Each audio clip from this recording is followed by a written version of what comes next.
Ryan Reynolds here from Mint Mobile. With the price of just about everything going up during inflation, we thought we'd bring our prices down. So to help us, we brought in a reverse auctioneer, which is apparently a thing. Mint Mobile Unlimited Premium Wireless. How to get 30, 30, bit to get 30, bit to get 20, 20, 20, bit to get 20, 20, bit to get 15, 15, 15, 15, just $15 a month? Sold! Give it a try at mintmobile.com/switch. $45 up front for 3 months plus taxes and fees. Promo rate for new customers for limited time. Unlimited more than 40 gigabytes per month. Slows full terms at mintmobile.com. Hey guys, welcome to this week's podcast episode. And I've got a fantastic guest for you today, Brent Dowman. He is the host of the Fallible Man podcast coming out of Central Washington. I really love having guests such as Brent on the show to showcase the business entrepreneurship potential out there and happening. And I'm really excited about today's conversation about living your fullest potential, resiliency, becoming a man, and happy to welcome. So Brent, welcome. Thank you so much, Chris. I'm excited to be here today. Yeah, so I know your story, and we connected through Podmatch, and kind of briefly introduce yourself, what you do, what the Fallible Man podcast is, and I'm excited to delve into the conversation. Well, the Fallible Man podcast and what I do is I work with men. The world is a very interesting place for men these days. There's a lot of, as men's roles in society have changed, as expectations for men have changed over the last several decades, there are a lot of men who just don't know where they fit in the world. And traditionally, we've been told, once you get to a certain level of education that you're going to do, get a job, raise your family. That's what you're worth. That's what you do. That's you. And I don't believe that. I think men have so much value. Everybody has a purpose. Everybody has an intention in their life that they can bring to the world for a better purpose than just, I go to work and I take care of my family. So I try and help men find that alignment in their lives and level up in the areas they want to. Yeah, that's really interesting because you talk about the modern male role. And so, I guess traditionally we've been brought up, the man is the provider and, all these descriptions that you just highlighted for us. So kind of to set the stage, what are some other roles that men are currently thinking about and to kind of whet the appetite? Well, and that's the problem, Chris, is there's so many men who don't know what that role is anymore. We've had this traditional provide, if I can say this right, provide, preside, and protect. And that's been us, right? And so now men are having to get creative because there hasn't really been this answer. It's like, where do I fit? We haven't explored men as nurturers very much, right? If you look at the ratios of like public education, only like maybe 10% or 12% of teachers are male. So there's that facet, right? We think of firemen or policemen, construction workers, and we're still doing that, but you have more to offer than that, right? I was told by a professional video reviewer at the beginning of my podcast that my show would fail because I wasn't niche enough. And I was like, I'm not just a 40-year-old guy who has 2 daughters and an IT job. That's not the summation of who I am. And I don't think anybody, man or woman, can be described so easily. So that's the struggle we're trying to find, because I think men can fill all kinds of roles. Yeah, so interesting. It's that kind of helps me understand, kind of broaden the picture. Recently, a lot of male are what you call the nurturers, and then the females are the ones that are making the money, which is quite different than what we're so used to. One thing that was interesting is because I read a really great book called The Way of the Superior Man by David Deida, and he's talking about these ideas of masculinity. And in the past, like basically in the agrarian age or whatever tribal age, you had to go through these rites of passage. Like you had to, like it was these rites of manhood, but now kind of, we don't have that anymore. So how do you create these rites of passage for the boys going into manhood? And so that they can really identify with these ideas of what masculinity is. That's a topic that actually really fascinates me because we have lost our way on that. All through history, you see this. There is a defining line of when a man becomes a man in society. And we've lost that, especially in North America and several of the more European nations like England, where it's just all kind of blended, right? We've moved into this as like, you're a kid. And we send mixed signals all the time because we say you can't drink till you're 21, but you can smoke and go to the military at 18. Right. So, and you have to pay taxes to this, right? So we start throwing these things out there, but none of them actually answer that question. And so we have a lot of young men trapped in that world. I would love to see that become, but at the moment that starts at home, right? That's something that father and mother are going to have to designate for their kids. And I think it should be really spectacular. I talked to an author one time, Stephen wrote an entire book on rites of passage because he was big into reinstating this and something they had done in their family. It was very interesting to hear how they make a big weekend out of it. Like it's a big weekend and all the men in the family come to celebrate these rites of passage of this boy's growing into manhood. But we're not going to get societal acceptance for that for a while. So we're going to have to start to do that in our home between, mothers and fathers. We're going to have to say as parents, this is when I believe that my son can take on a more manly, for lack of a better term, or masculine role. This is when we recognize that he is no longer a boy, he's a man. And we've actually stifled that in our society because used to, right, you hit 16, 18, you're like, you're a man. At 18, parents are like, get out, you're a man now, go live your life. Now we got people staying at home till 23, 27, into their 30s even. And so parents are going to have to start to draw that line again. And it's going to draw a lot of scrutiny because you're going to get a lot of societal pushback to accept this. It's like, we'll let them flounder around until they feel like they're men. So it starts there. It's going to start like most choices. It's going to start with parenting in the home going, this is the age in which we recognize our son is of age to provide something back to the home instead of just be nurtured. Yeah, it's quite enlightening what you just described. And, like, for example, a lot of cultures, for example, the bar mitzvah or the quinceanera, kind of these symbolic rituals that kind of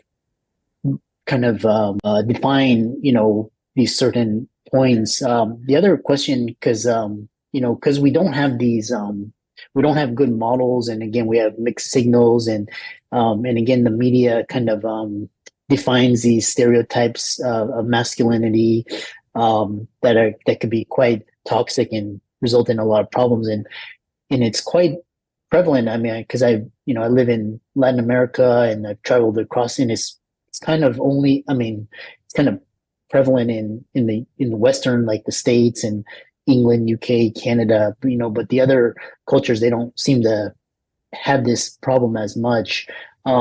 So moving on, the next question I have for you is, it sounds like it starts with the family, because we don't have churches, we don't, like, politics is kind of degraded. So it sounds like it's the family, and the family is also crumbling as well. So where do people start? I mean, like, maybe, people want to live their life to their fullest potential. How can they do that? And how can they overcome challenges and adversity? For people to start living their best lives, one of the things that I've been in the manosphere, quote unquote manosphere. I hate that term. There's just no other way to describe it these days. Of, men's podcasters and men's YouTubers talking about being a man for several years. And quite frankly, most of it just annoys me. It's irritating. It really doesn't address any issue. If anything, it exacerbates it heavily. But one of the things that a lot of my fellow podcasters in this world miss is it starts with connection, right? Men innately need a mission in their life. But even without the mission, for that mission, they need something a value behind it that's worth the mission and the purpose. So it starts with connection. We like to brush it off, the lone wolf propagation through the media over the years, right? We have all the classic 80s and 70s and 80s heroes, Clint Eastwood riding off in the sunset, John Wayne from my era, right? And then you move to more, and you have these lone heroes or whatever. We propagated this lone wolf mythology that's just absolutely toxic. There's nothing, a man won't fight without something to fight for, right? Men need actual, valid, positive, healthy connections. And that should ideally start in the form of family. I was raised in a very family first culture. My siblings are some of the closest people in the world to me. I love them dearly. I'm the baby. I'm 44. And my siblings are some of my best friends. We were taught a very family first dynamic. And part of that was ingrained because we moved a lot. So the only thing that was constant in our lives was each other. But if you can't find it in the family, men still need other men to connect with. Men still need those healthy connections. So the place we have to start is we have to start nurturing healthy connections again. And that means rebuilding family and prioritizing families, whether that's parents or your like you, your spouse and kids, or however that appears in your life. That's why gangs were so prevalent and became so popular at one point, is we had all these men who had no family tie, no family connection. They didn't have a brotherhood. They didn't have a positive. So they found a place to fit, because we need that. We need something worth fighting for. And at the end of the day, right, politics be damned, it doesn't matter. Oh, sorry, I shouldn't swear. All this stuff aside, nothing lasts. Everything fades away, right? You can make and lose a fortune overnight. But those connections, that's worth fighting for. That's something solid. So one of the things I try to move men towards is finding those positive connections in their lives. And that can be familial. That can be through a really close friendship. I'm a big proponent of having a group of men that kind of raise you up together. I have a couple I'm a part of at this point, because we all have similar goals. All of us are trying to grow in a positive direction, but we pick each other up, right? We call each other out on stuff. And we need that camaraderie. Men can chastise men in a way that's not harsh, but is also positive, right? We can call each other on each other's crap in a positive light when we have close relationships. And it helps us all get better, knowing that somebody's holding us accountable, knowing that somebody's going to be like, you were just lazy this week. That's why you didn't hit the gym. It wasn't that you were feeling overworked. You were just lazy this week, right? I need those people in my life to call me out. You probably need those people in your life. And so we need to start encouraging men, because loneliness is a rampant issue right now. Men statistics, the research I'm seeing on it, and it's just terrifying. So many men feel alone, even in a crowded room, even with their family units. So many men these days feel alone, like they don't have a place. And we have to start solving that problem for men to be able to live up to their purpose and align with that better self. Yeah, it's kind of like it's like almost like a free for all, because it's like, where do you turn to, and kind of so what are some you talked about really solid relationships and something to, like, a purpose, something to die for. So what are other critical traits that the people listening to this they should be developing to have a healthy concept? I get a lot of flack for this one, but honestly, the most important one I want to say is humility. Humility is strength. I get so much crap for this, but humility is strength. To be humble and accepting of the fact that I could get better, I have room to grow, I don't know everything, requires an internal strength that most people underestimate. You have to be humble and you have to be strong for that vulnerability, to be able to be vulnerable and say, you know what, maybe I don't have this figured all out. because so many times it's cast on men by society at large. Like, you got all the answers. Yeah. Right? A guy's world can be falling apart. He's like, I got to figure it out. I'll figure it out. I got it. I'm okay. Right? Because that's what's expected of us. We're automatically looked down upon. I actually just ran a poll on this on Facebook with some of my audience. It's like, oh no, men should be able to be vulnerable. It's like, people who responded to it, I actually know them, like know them directly. And I know, and it was all women who responded to it. And I know their husbands. And it's like, yeah, this is really funny coming from some of you, because they may say it, but they don't want it. Men lose respect from especially their loved ones when they start to become vulnerable. So it takes a real strength to be able to be humble and say, and you don't have to be like, oh, weepy, but you do have to be able to say, you know what? I don't have the answer right now. I'm working on the answer, but yeah, it's kind of freaking me out a little right now, right? You don't have to get all weepy to be humble, but we have to start with humility. We have to dig back into discipline. Society has been pushing us away from discipline in our lives, right? It started with, telling parents you don't discipline your kids as much. Discipline is bad. Don't spank your kids, whatever. It started there. And that's an extreme example. I know how people have mixed feelings about spankings, but it started with, there was discipline, and it may not have been the best way to teach it at all times, but discipline was ingrained early on. If you look at generations as they go, even starting with my generation, Gen X, we ran pretty wild a lot of times. And with the progressive generations, we're just like, let them go, let them do their own thing. Let them ride their feelings out. Oh, you don't feel like it? Well, that's okay. Now, I have two daughters, and it's like, I tell them all the time, they're like, I need to go do this. Like, I don't want to. It's like, did I ask if you wanted to? Do you live in this home? So please go do what you were asked to do. I don't ask you to do a lot. Please go do this. Because life doesn't work that way, right? We don't get to be an adult and we only do the things we want to. When that happens, we've seen society in the recent last 10 years. It's a little chaotic these days, right? From when I was growing up, because we've let people just ride their emotions. We've stopped going, there are things in life you got to do whether you want to or not. If I had told my boss, like, no, you know what? I don't feel like doing that today. He's like, oh, good. I don't feel like paying you anymore. Get out. Right? There's repercussions. And so we have to get back to embracing discipline.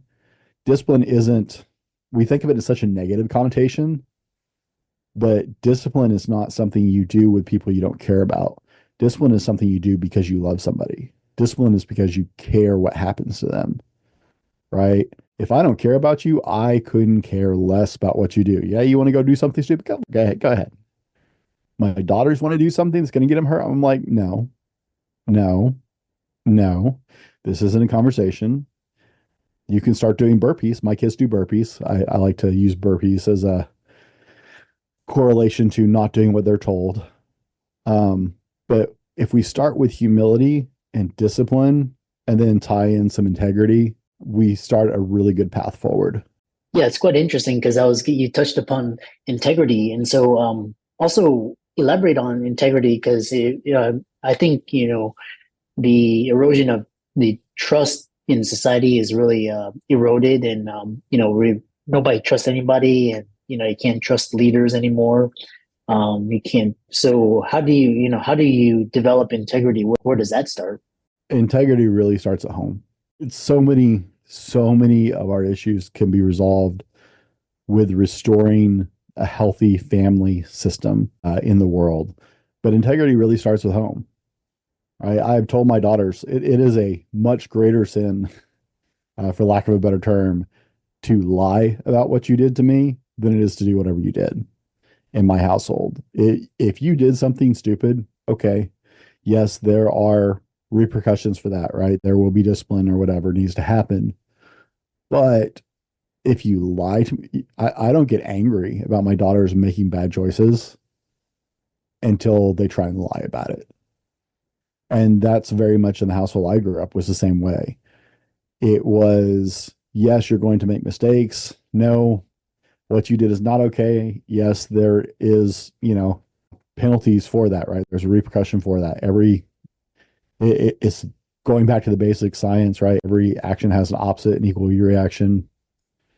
So yes, I'm going to have to pay whatever cost for that.